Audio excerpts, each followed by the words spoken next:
আসসালামু আলাইকুম বন্ধুরা। তাপগতিবিদ্যার এই অধ্যায়ে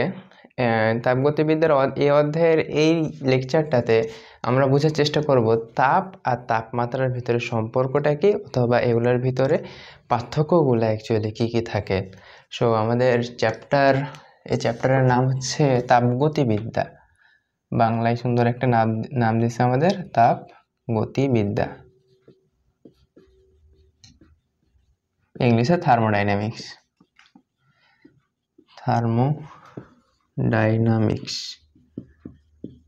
এটা আমাদের ইন্টারের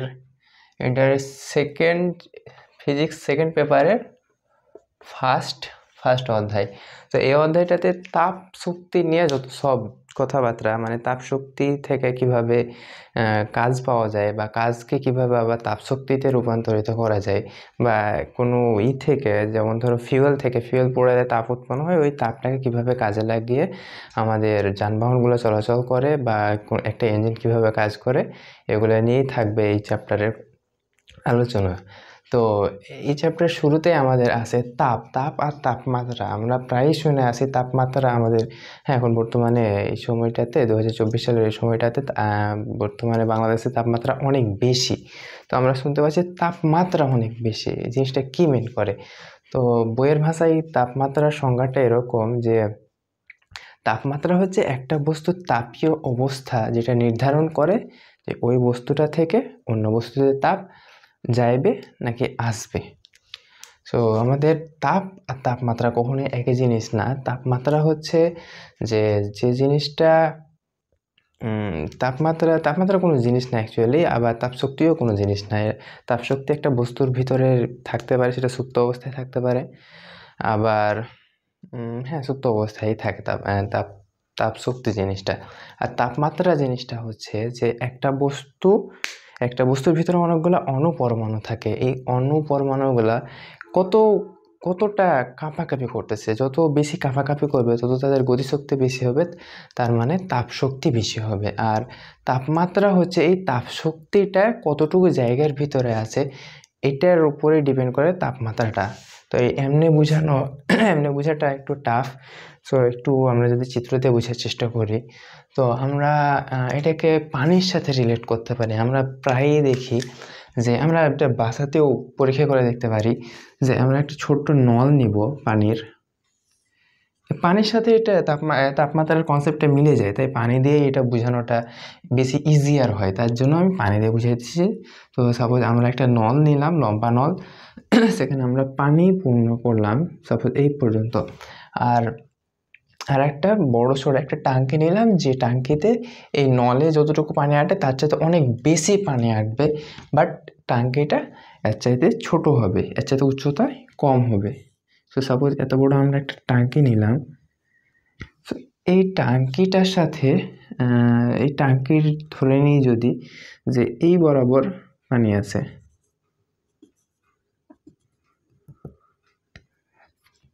তো যখন আমরা এই নলটাকে আর এই টাঙ্কিটাকে একসাথে যুক্ত করব, সাপোজ এই জায়গাটাতে একটা ছিদ্র করে আমরা যুক্ত করালাম, তাহলে হবে কি, এই জায়গাটাতে পানির পরিমাণ বেশি, কিন্তু এই নলটাতে পানির উচ্চতা বেশি, তার জন্য এই নল থেকে পানিগুলা এই টাঙ্কিতে আসবে যতক্ষণ না দুইটার উচ্চতা সমান হবে। ধরে নিচ্ছি যে পানিটা নিচে আস্তে আস্তে আস্তে আস্তে এই পর্যন্ত আসলো, অ্যান্ড দেন দুইটার উচ্চতা সমান হইল।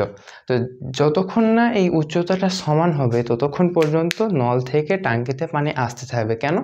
কারণ নলে পানির পরিমাণ কম হইলেও পানির উচ্চতাটা বেশি, তার জন্য নিচে আসে। এইটার সাথে যদি আমরা তাপমাত্রা বিষয়টাকে যোগ করে দিতে চাই, তাহলে তাপমাত্রার কনসেপ্টটা সেম এরকমই, যে ধরে নাও যে আমরা যখন চা খাই, চা যদি জাস্ট রেখে দিই, তবে চাটা কিন্তু আস্তে আস্তে আস্তে আস্তে ঠান্ডা হয়ে যায় বলতে কতটা ঠান্ডা হবে, এক্স্যাক্টলি রুম টেম্পারেচার, একটা রুমে যতটুকু টেম্পারেচার থাকবে সে ঠিক ততটুকুই চাটা ঠান্ডা হবে, তার চাইতে বেশি কিন্তু ঠান্ডা হবে না। তার মানে কি, চায়ের ভিতরে তাপমাত্রাটা অনেক বেশি ছিল, বাট একটা রুমের ভিতরে তাপের পরিমাণটা অনেক থাকে, কিন্তু ছড়াই ছিটাই থাকে, তার জন্য তাপমাত্রাটা কম থাকে। বাট আমাদের চায়ের ভিতরে একটু জায়গায় খানিকটা যদি থাকে, তাপ শক্তি থাকে, তাহলে ওই চায়ের তাপমাত্রাটা অনেক বেশি হয়ে যায়। তার জন্য বেশি তাপমাত্রার চা থেকে তাপ শক্তিগুলা পরিবেশে ছড়ায় যায়, দেন দুইটা সাম্যাবস্থায় আসে। মানে কি, মানে হচ্ছে চা আর পরিবেশের বায়ুর তাপমাত্রা দুইটা সেম হয়ে যায়। যতক্ষণ না সেম হবে ততক্ষণ চা থেকে তাপ শক্তি বাতাসে প্রবেশ করতে থাকবে। আচ্ছা, তো আমাদের তাপমাত্রার সংজ্ঞাটা এরকম যে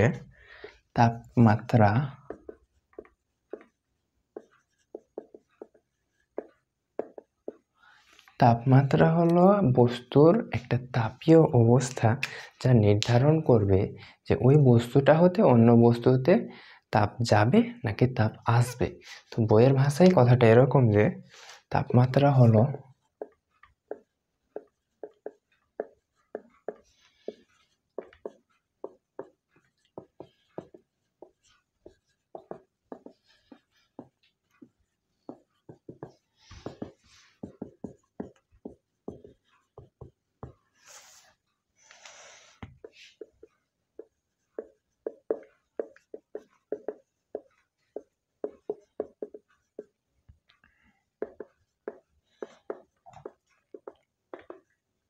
যা ওই বস্তু হতে অন্য বস্তুতে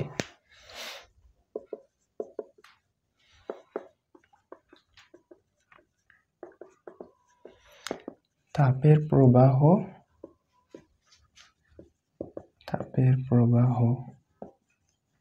নিয়ন্ত্রণ করে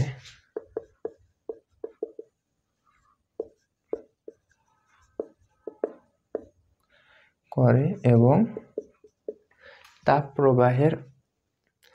প্রবাহের অভিমুখ নির্ধারণ করে।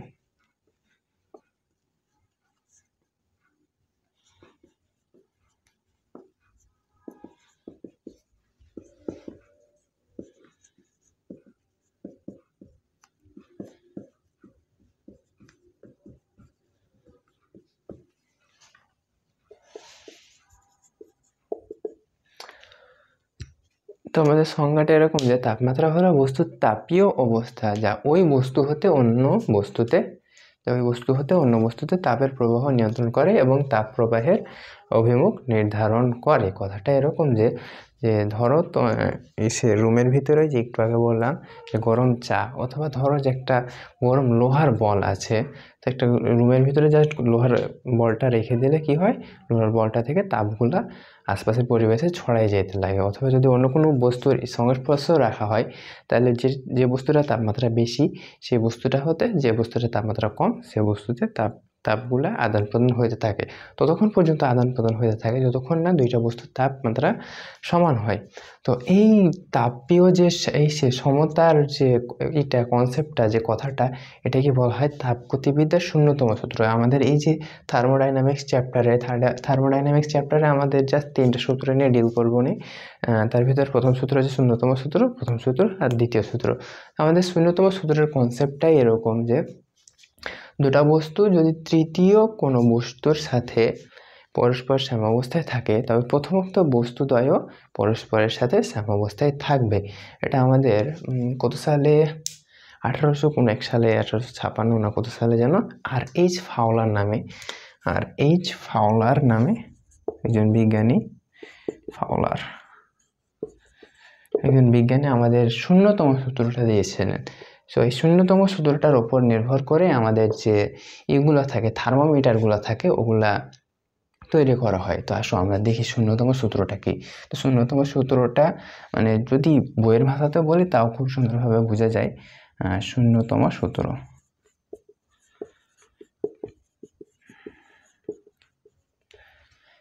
সূত্রটা এরকম যে দুটি বস্তু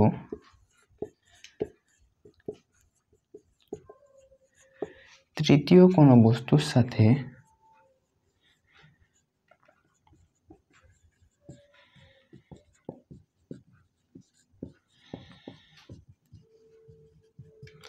তাপীয় সাম্যাবস্থায় থাকলে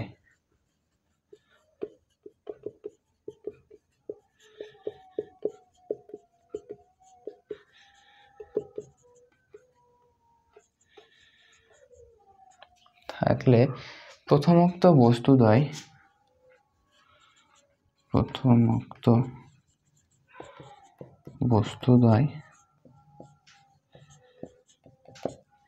পরস্পর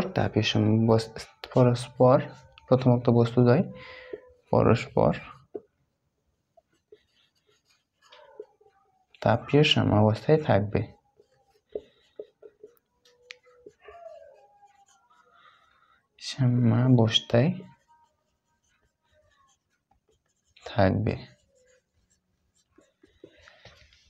তো আমরা যদি চিত্র দিয়ে বোঝার চেষ্টা করি, অথবা চিত্র বাদ দাও, আমি যদি দুইটা কলম দিয়ে বোঝাবার চেষ্টা করি, এটা হচ্ছে একটা হলুদ কলম, এটা হচ্ছে একটা ব্লু কলম।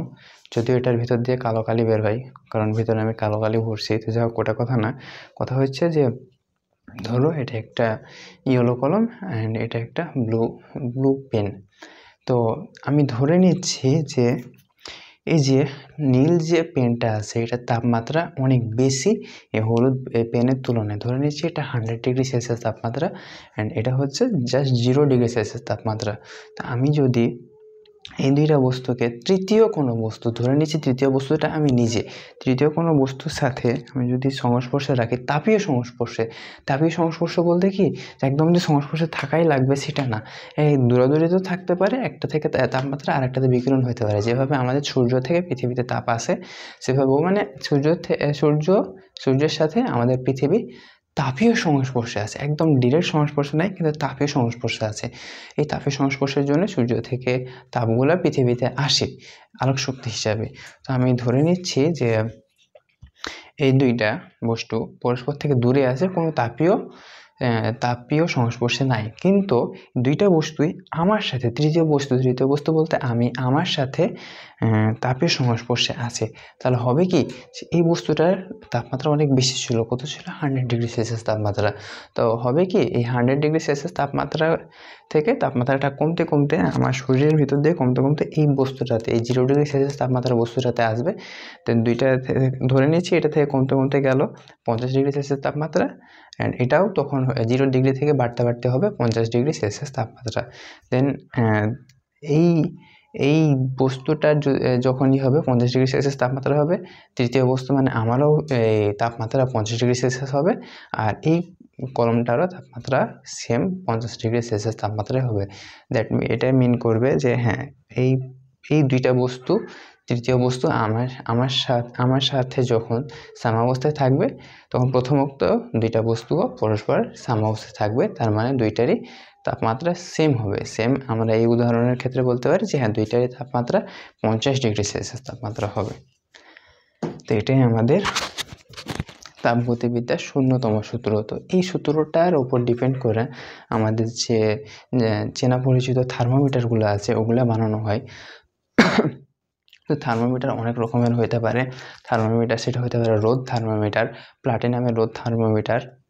সেখানে যখন আমরা জানি যে এসএসসিতে হয়তো পড়ে এসেছি যে তাপমাত্রা বাড়লে যে কোনো পদার্থের রোধটা বাড়ে। এখন কতটুকু রোধ বাড়তেছে সেইটা কাউন্ট করে আমরা বলে দিতে পারি যে তাপমাত্রা কত। আবার আমাদের যে সাধারণ জ্বর মাপবার জন্য যে থার্মোমিটারগুলো ব্যবহার করা হয় ওগুলোর ভিতরে থাকে পারদ, একটা কাঁচনল থাকে, কাঁচনলের ভিতরে একটা লাইনের মতো পারদ থাকে। ওই পারদে যখন হালকা তাপ দেওয়া হয়, হালকা তাপ পায়, শরীরে তাপ পায়, তখন পারদটা একটা নির্দিষ্ট উচ্চতায় উঠে দাগ কাটা থাকে কত উচ্চতায় উঠছে। তো সেটা দেখে আমরা বুঝতে পারি যে হ্যাঁ, জ্বরের পরিমাণ কত বা শরীরের তাপমাত্রাটা কত। তো এই যে একটু তাপ পাইলো অ্যান্ড দেন পারদটা এক্সপ্যান্ড হইলো, দেন আমরা বুঝতে পারতেছি যে তাপমাত্রাটা কত। এই যে এক্সপ্যান্ড হওয়ার ধর্মটা, এটা এক এক জিনিসের ক্ষেত্রে এক এক রকম। যেমন ধরো যে রোদ থার্মোমিটারের ক্ষেত্রে তাপমাত্রা পাইলে পদার্থের রোধটা বাড়ে, কতটুকু এই তড়িৎ রোধটা বাড়তেছে সেটা দেখে আমরা বলে দিতে পারি তাপমাত্রা কত।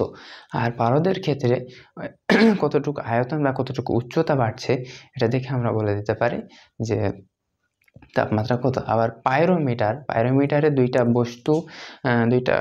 কঠিন বস্তুকে, দুটো কঠিন বস্তু প্রসারণ দেখে বলা হয় যে বোঝা যায় যে তাপমাত্রা কতটা বাড়ছে বা তাপমাত্রা কতটুকু কমছে। সো এই পাইরোমিটার দিয়ে কিন্তু সূর্যের তাপমাত্রাটাও নির্ণয় করা যায়। তো ডিফারেন্ট টাইপের থার্মোমিটার আমরা দেখার চেষ্টা করব। হয়তো এমনি সেরকমভাবে ফিল করে বোঝা যাবে না, বাট যদি চিত্রণীকে দেখাই দিই তাহলে আশা করি বোঝা যাবে। আচ্ছা, তো এ পর্যায়ে এসে আমরা আশা করছি যে তাপ আর তাপমাত্রা দুইটা ভিন্ন রাশি। এটা তাপ কি আর তাপমাত্রা কি এটা আমরা ঠিকঠাক বুঝছি। তো এটা যদি পার্থক্যগুলো দেখায়, মেজর তিনটা পার্থক্য যদি দেখায়, বাম সাইডে যদি তাপ দেখায়, তাপ, আর বাম সাইডে তাপ, ডান সাইডে যদি তাপমাত্রা দেখায়, তাপমাত্রা। তো তাপ কি? তাপ হচ্ছে এক প্রকার শক্তি যেটা গরম বা ঠান্ডার অনুভূতি যোগায়। আর তাপমাত্রা কি? তাপমাত্রা কোনো শক্তি না, তাপমাত্রা হচ্ছে বস্তুর তাপীয় অবস্থা যা তাপ সঞ্চালনের অভিমুখ বা তাপ সঞ্চালনের দিকটা নির্দেশ করে। তো বাংলা কথাটা এরকম যে তাপ এক প্রকার শক্তি, তাপ এক প্রকার শক্তি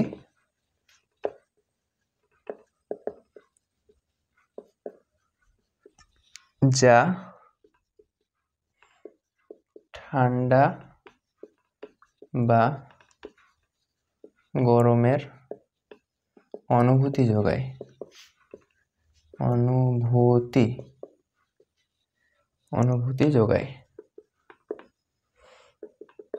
তাপমাত্রা কি? তাপমাত্রা হচ্ছে বস্তুর তাপমাত্রা হচ্ছে বস্তুর তাপীয় অবস্থা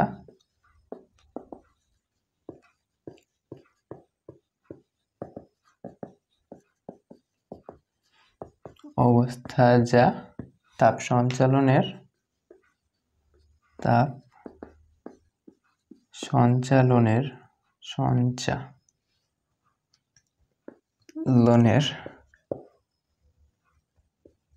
অভিমুখ নির্দেশ করে।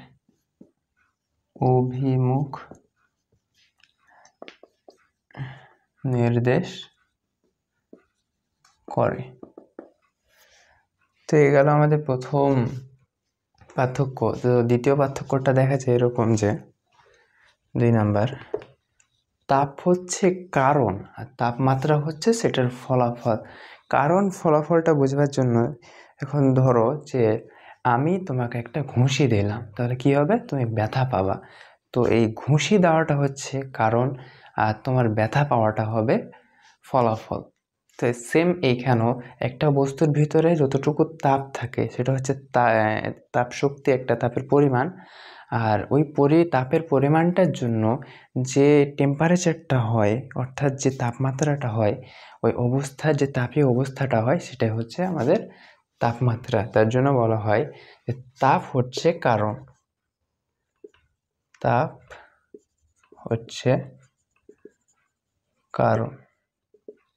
তাপমাত্রা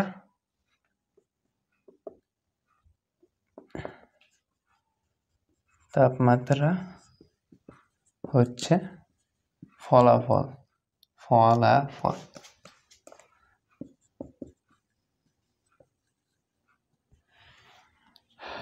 ওকে, তো তৃতীয় পার্থক্য হিসেবে যদি আরেকটা দেখায়, এটা আমাদের জানাশোনা পার্থক্য যে একটা বস্তু থেকে আরেকটা বস্তুতে তাপ প্রবাহিত হবে কি না এটা নির্ভর করে তাপমাত্রার উপর, তাপের পরিমাণের উপর না। ওই যে একটা নল আর একটা পানির ট্যাঙ্কি পাশাপাশি এঁকে দেখাইছিলাম যে যেটার উচ্চতা বেশি, পরিমাণ না, পানির পরিমাণ না, যে নলের বা যে ট্যাঙ্কির উচ্চতাটা বেশি হবে ওইখান থেকে নিম্ন উচ্চতা বিশিষ্ট ট্যাঙ্কিতে পানি প্রবাহিত হবে। সেম যে কোনো বস্তুর তাপের ক্ষেত্রেও হয় যে ধরো আমি রুমে একটা চা নিয়ে আসলাম, চাটা আস্তে আস্তে ঠান্ডা হয়ে যায়। কেন ঠান্ডা হয়ে যায়? কারণ চায়ের তাপমাত্রা পরিবেশের তাপমাত্রার তুলনায় বেশি। উচ্চ তাপমাত্রা থেকে নিম্ন তাপমাত্রার জায়গাতে তাপ শক্তিটা প্রবাহিত হবে। আচ্ছা, কেন প্রবাহিত হবে? একটা রুমের ভিতরে যতগুলা বায়ু আছে, এই বায়ুগুলো সবগুলো তাপের পরিমাণকে যদি যোগ করি তাহলে কিন্তু হিউজ পরিমাণের একটা তাপমাত্রা পাওয়া যাবে। বাট স্টিল ছোট্ট একটা কাপে যদি চা নিয়ে আসি তাহলে ওই চায়ে খুব সামান্য পরিমাণই থাকে, কিন্তু এই সামান্য পরিমাণ মানে রুমের তুলনায় সামান্য পরিমাণ তাপ থাকবে, বাট স্টিল ওটা যেহেতু তাপমাত্রাটা বেশি তাই চা থেকে পরিবেশের তাপ শক্তিগুলো ছড়াই যাবে। সো এটাই আমাদের তৃতীয় পার্থক্য, যে তাপের প্রবাহ তাপ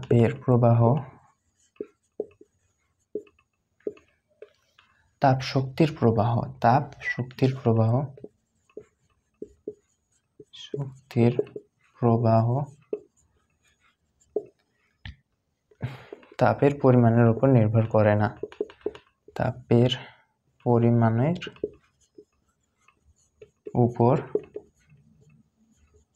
উপর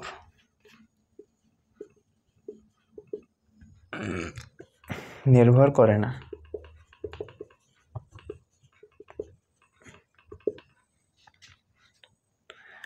তাপের প্রবাহ তাপমাত্রার উপর নির্ভর করে। তাপের প্রবাহ তাপমাত্রার উপর নির্ভর করে।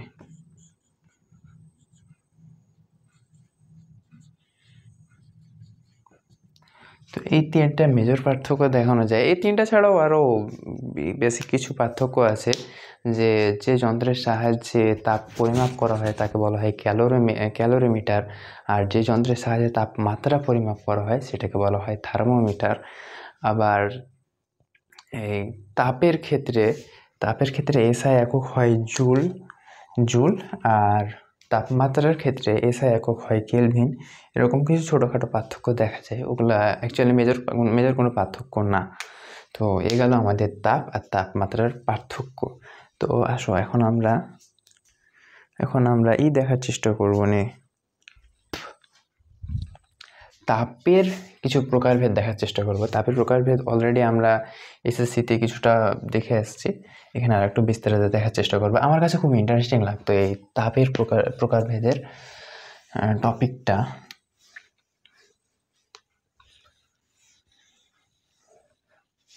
আচ্ছা, তো আমাদের তাপ হচ্ছে এক প্রকার শক্তি। তো এই তাপ শক্তিটা আবার 3 রকমের হইতে পারে।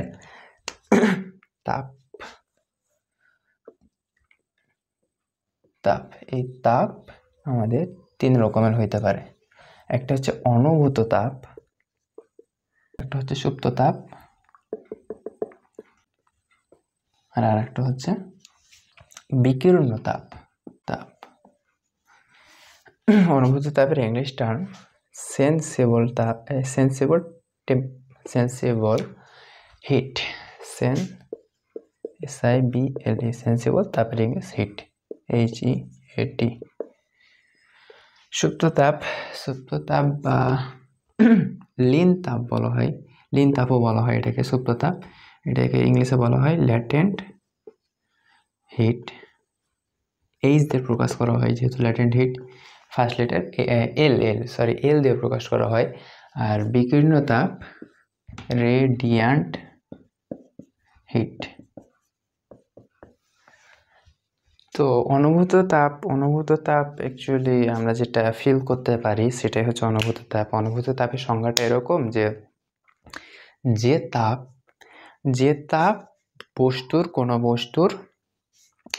কোনো বস্তুর অবস্থার পরিবর্তন না করে শুধুমাত্র তাপমাত্রার পরিবর্তন ঘটায়, সেটাই হচ্ছে অনুভূত তাপ। তো আমাদের প্রথম তাপের প্রকারভেদের প্রথমটা হচ্ছে অনুভূত তাপ। অনুভূত তাপের সংজ্ঞাটা এরকম, যে তাপ কোনো বস্তুর অবস্থার পরিবর্তন না ঘটিয়ে শুধুমাত্র তাপমাত্রার পরিবর্তন ঘটায়, সেটাই হচ্ছে আমাদের অনুভূত তাপ। যে তাপটাকে আমরা থার্মোমিটার দিয়ে পরিমাপ করতে পারি সেটাই হচ্ছে আমাদের অনুভূত তাপ। যেমন স্বাভাবিক কোনো লোহার বলকে স্পর্শ করলে আমরা সেটা ঠান্ডা অনুভব করি, সো এটাই হচ্ছে আমাদের অনুভূত তাপ। তো অনুভূত তাপের সংজ্ঞাটা যদি লিখি, অনুভূত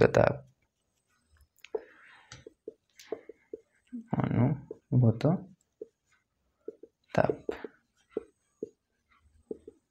যে তাপ বস্তুর অবস্থার পরিবর্তন না ঘটিয়ে, অবস্থার পরিবর্তন বলতে বুঝাইছে যে একটা বস্তু যদি তরল থাকে তাহলে তরলই থাকবে, ওটা কঠিন বা বাষ্প হবে না। আবার যদি কঠিন থাকে তাহলে কঠিনই থাকবে, তরল অথবা বাষ্প হবে না। তো অনুভূত তাপের সংজ্ঞা, যে তাপ বস্তুর শুধুমাত্র তাপমাত্রার পরিবর্তন ঘটায়, শুধুমাত্র তাপমাত্রার পরিবর্তন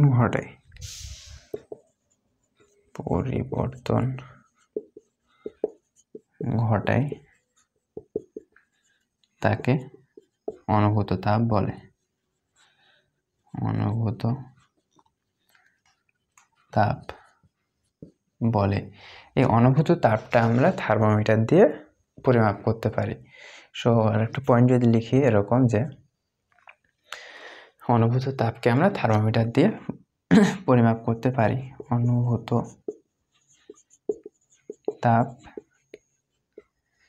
তাপকে থার্মোমিটার দ্বারা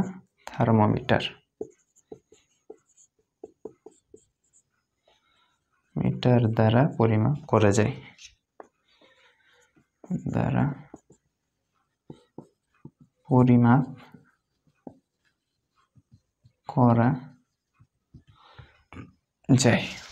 তো এই গেল আমাদের অনুভূত তাপ। এরপরে আমরা যদি আসি সুপ্ত তাপ, এই সুপ্ত তাপের এটা সংজ্ঞাটা, সুপ্ত তাপের কনসেপ্টটা আমার কাছে মারাত্মক ইন্টারেস্টিং লাগে।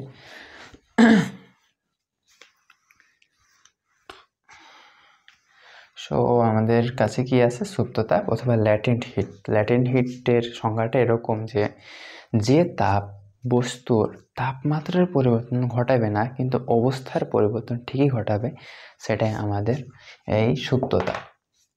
যেমন ধরো যে একটা পাত্রতে জাস্ট একটা বরফ রেখে দিলা, তো বরফটা হবে কি ধীরে ধীরে গলতে শুরু করবে, 0°C তাপমাত্রা থেকে ধীরে ধীরে গলতে শুরু করবে। আমরা ধরে নিচ্ছি এখানে বরফটা বিশুদ্ধ একটা বরফ, এই বরফ পানির ভিতরে কোনো ভেজাল ছিল না।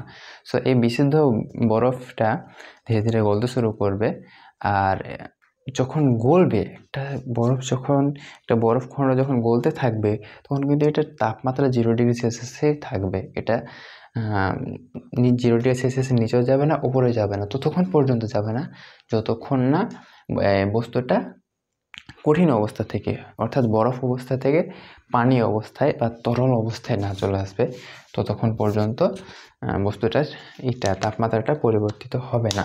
তো এই যে একটা কঠিন অবস্থা থেকে তরল অবস্থায় আসছে, তার মানে এর ভিতরে কিছু শক্তি খরচ হচ্ছে। তো এই যে শক্তিটুকু খরচ হয়, অর্থাৎ কঠিন অবস্থা থেকে তরল অবস্থায় বা তরল থেকে কঠিন অবস্থায় যায়, এই শক্তিটাই হচ্ছে অ্যাকচুয়ালি সুপ্ততাপ, বা এটাকে আপেক্ষিক সুপ্ততাপও বলে। তো সুপ্ততাপের সংজ্ঞাটা এরকম, যে সুপ্ত তাপ, ইংলিশে ল্যাটেন্ট হিট, যে তাপ বস্তুর তাপমাত্রার পরিবর্তন না ঘটিয়ে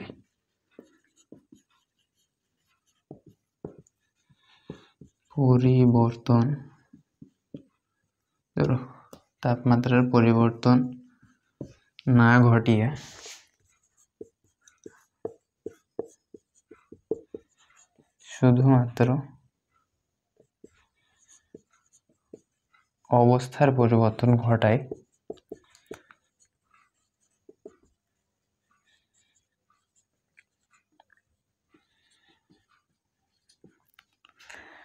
তাকে সুপ্ততাপ বলে।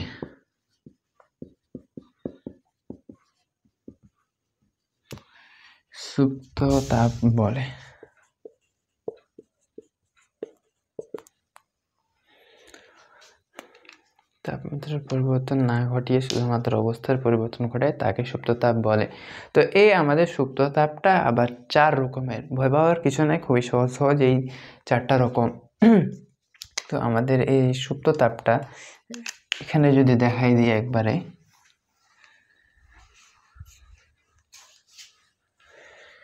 এই সুপ্ততাপটা আবার 4 রকমের।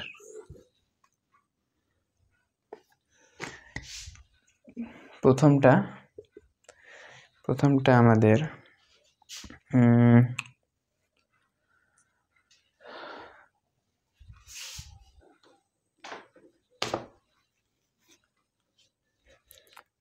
গলনের সুপ্ততাপ। গলনের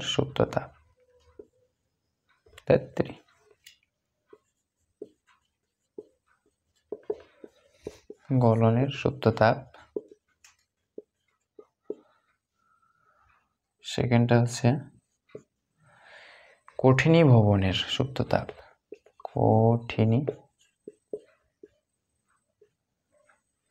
এগুলোর ব্যাখ্যায় আসছি, শুরুতে একটু হয়তো বোরিং লাগবে, বাট এগুলো খুব মজার একটা টপিক। কঠিনী ভবনের সুপ্ততাপ,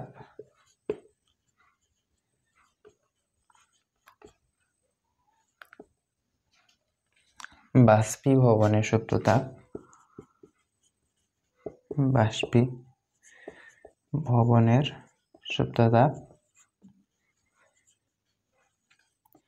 ফোর্থটা হচ্ছে ঘনীভবনের সুপ্ততাপ।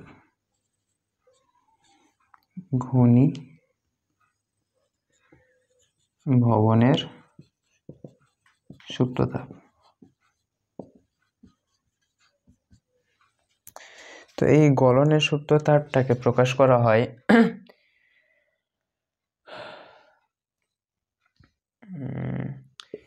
এল, ছোট এল দ্বারা।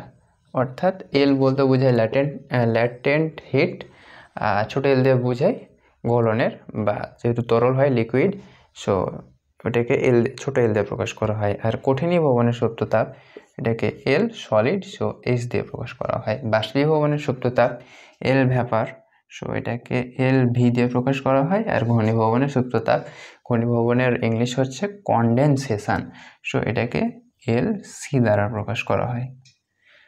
কি দ্বারা প্রকাশ করা হয় এটা মেন কথা না, মেন কথা হচ্ছে এটার কনসেপ্টটা, যে গলনের সুপ্ততাপ কত। তো বরফ গলনের সুপ্ততাপ হচ্ছে আমাদের 336,000 joule per KG. 336,000 joule per KG. এটা মিন্স করে যে 1 কেজি বরফকে, গলনের সুপ্ততাপ, 1 কেজি বরফকে যদি আমি তরলে পরিণত করতে চাই, তাহলে আমার এই হিউজ যে শক্তিটা দেখছি মোটামুটি 336,000 জুল, সো এই 1 কেজি বরফকে তরলে পরিণত করতে এই 336,000 এই পরিমাণ শক্তিটুকু খরচ হবে। তো এটার সংজ্ঞাটা এরকম যে গলনের সুপ্ততাপ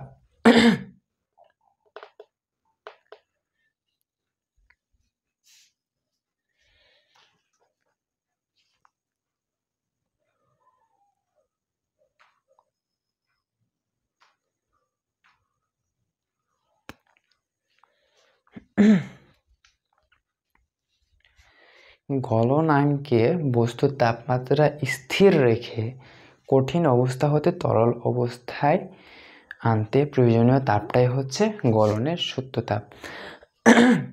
সংজ্ঞাটা আবার বলছি, যে গলনাঙ্কে তাপমাত্রা স্থির রেখে কোনো বস্তুকে, কোনো কঠিন বস্তুকে, অ্যাকচুয়ালি গলনাঙ্কে তাপমাত্রা স্থির রেখে কোনো কঠিন বস্তুকে তরলে পরিণত করতে প্রয়োজনীয় তাপটাই হচ্ছে গলনের সুপ্ততাপ।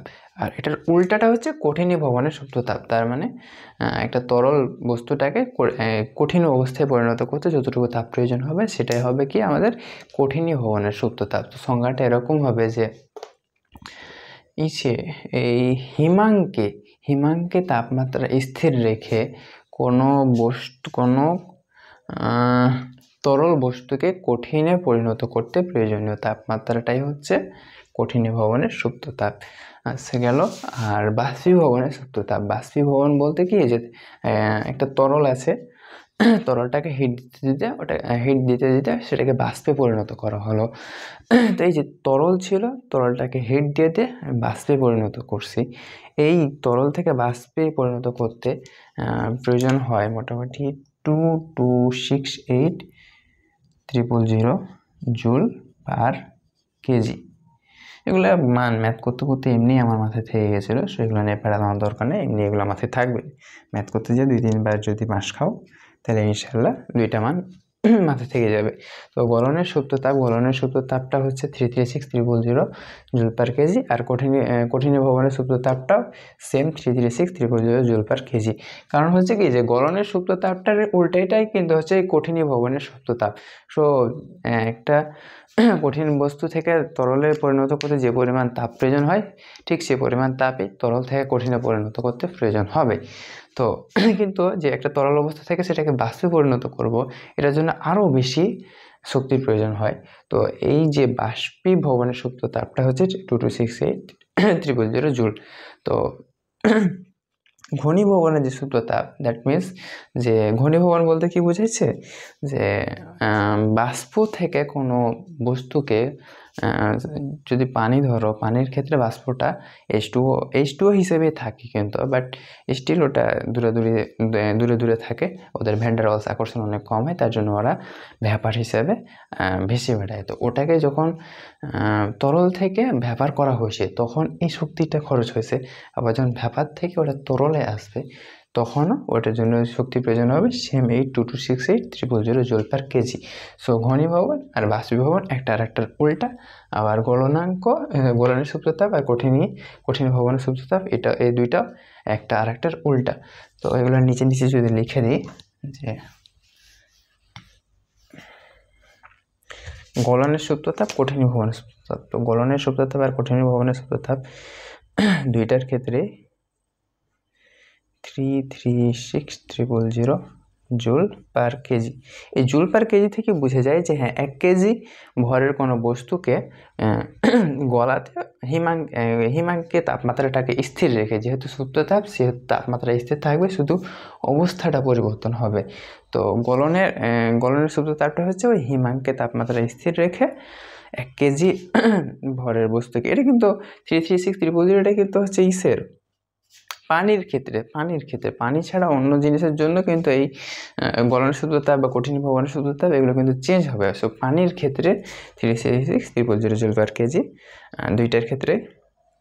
আর এই দুইটার ক্ষেত্রে বাষ্পীভবনের সুপ্ত তাপ আর ঘনীভবনের সুপ্ত তাপের ক্ষেত্রে 2268,000 জুল পার কেজি।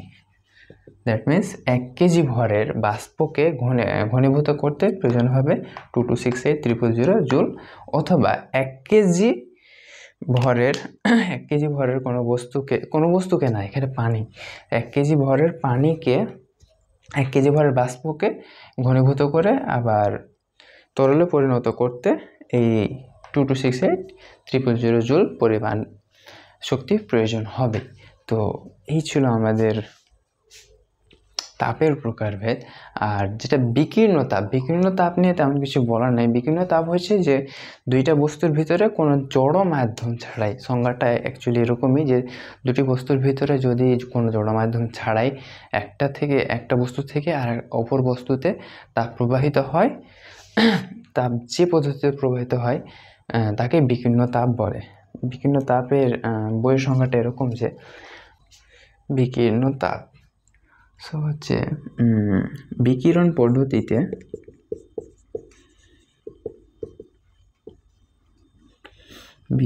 পদ্ধতিতে জড় মাধ্যমের সাহায্য ছাড়াই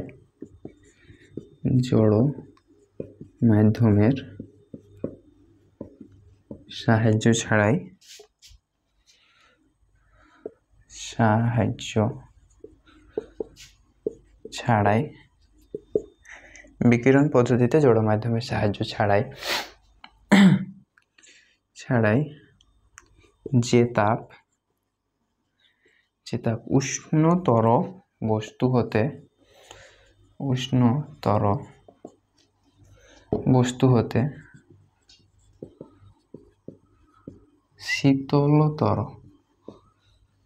শীতলতর বস্তুতে সঞ্চালিত